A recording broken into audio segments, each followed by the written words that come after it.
What's up guys, and welcome back to another video. Breaking news in South Africa today, and the topic is rugby. Jake White has officially joined the Blue Bulls and is now the new Director of Rugby for the Super Rugby Currie Cup and the franchise that is so well known for all it's done. They've won the Super Rugby Championship, they've done quite a bit, Currie Cup titles, Vodacom, etc, etc. But unfortunately for the Bulls, this has not been the greatest year for them. Tying bottom of the log for the SA Conference, they just haven't gelled, and I think this could be the perfect move that the Bulls need in order to bring back Blue Bull rugby. Look, I'm not a Bull supporter, but I want to see South African teams thrive. I want the rivalries to be powerful. I want to see these teams go and represent the country well. I mean, the saying used to go, if Blue Bulls rugby is good, SA rugby is good. So it seems to be the opposite way now, but hopefully this will be the opportunity the Bulls need and the winning mechanism that they can get in developing and regrouping and regrowing this franchise that is so well known around the world and especially in South Africa. Blue Bulls fans, I mean, they are diehard. They are to the bone Blue Bulls through and through. I've walked into the Loftus shop wearing a Sharks jersey. I've walked into Menlyn wearing a Sharks jersey, and you get the stares. But thankfully I'm short, so people won't attack me. But the passion is there in Pretoria, and I think Jake White joining is going to be a good move for them. Jake White obviously recently been coaching Toyota Verblitz up in Japan, and before that it was Montpellier. He's been with the Brumbies, he's been in a short stint with the Sharks. He helped the Springboks go to World Cup glory in 2007. He even got the baby box to World Cup glory as well. He's got a hell of a resume and will be a great coach or a good leader for the Bulls. We've seen what Rassie did to the Springboks as director. He transformed them into one of the weakest rankings times we've ever had in world rugby to number one in the world. And I think Jake has the ability and experience to do exactly that. I think he can build a winning culture and bring that vibe back to Loftus, which will be great for them, and I'm happy for them. For them to hopefully get this right.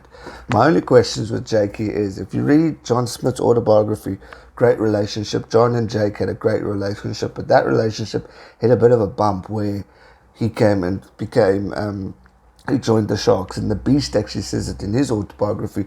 Jake brought a very strict vibe to the Sharks squad. It was more like a teacher. I know he was a teacher, but he bought that. The players weren't allowed to go for after game drinks. They weren't allowed to have pre-season drinks and all that stuff. So he's got a lot of rules and regulations within him, which Beast said kind of destroyed the Sharks' atmosphere a bit.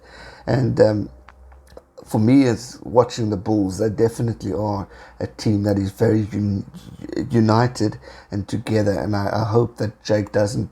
He's learned a lot coaching overseas and in Japan as well, to maybe bring that fierce mode back, because it's important for players to gel after a game, just like working in an organization. You know, you gel with your colleagues afterwards, have after work drinks, whatever it may be, just to pipe down a bit. And I think it's important to include those activities in a sporting culture, definitely. And I think it's a good way for players to adjust to the opponents, etc, etc, and I think it's very important.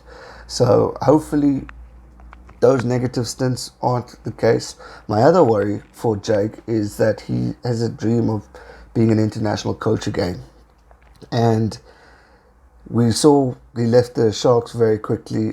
He also was with the Brumbies. Okay, he did well with the Brumbies, but if you remember Eddie Jones, he was with the Stormers for, what was it, a month, a couple of weeks even, and then got that international shot at England and jumped. I feel if this situation comes where Jake might have the possibility of becoming an international coach, be it for whoever it may be around the world, he's going to jump to it. And I know there was talks of England at one stage years ago, Australia at a time. You know, there's always been talks, and I think that will be the only concern I have for him, is if he jumps ship and leaves the Bulls. But hopefully he will put a lot of procedures in place to help the Bulls, develop the Bulls, get them strong, back to a winning culture, and then take it from there. But I think he's going to do wonders for them. I mean, commenting on his return, Jake said the Bulls brand has always been a powerhouse in rugby and respected around the world. Like I said, there's a great history and heritage here, and I'm looking forward to adding my contribution to the Bulls' legacy. He's already looking for players. He's already getting his hands dirty into this franchise, which I think is great. So for Jake White, to the Bulls fans, I wish him all the best, and I hope he can bring an awesome culture back to blue ball rugby, so that when the Sharks play the Bulls, we can have a competitive game and beat you guys as well as Jake White. Just kidding. But y'all, all the best. That's going to do it for today's video, guys. Give it a thumbs up and subscribe if you're new, and I'll see you real soon for another one. Stay safe and never give up. Cheers, guys.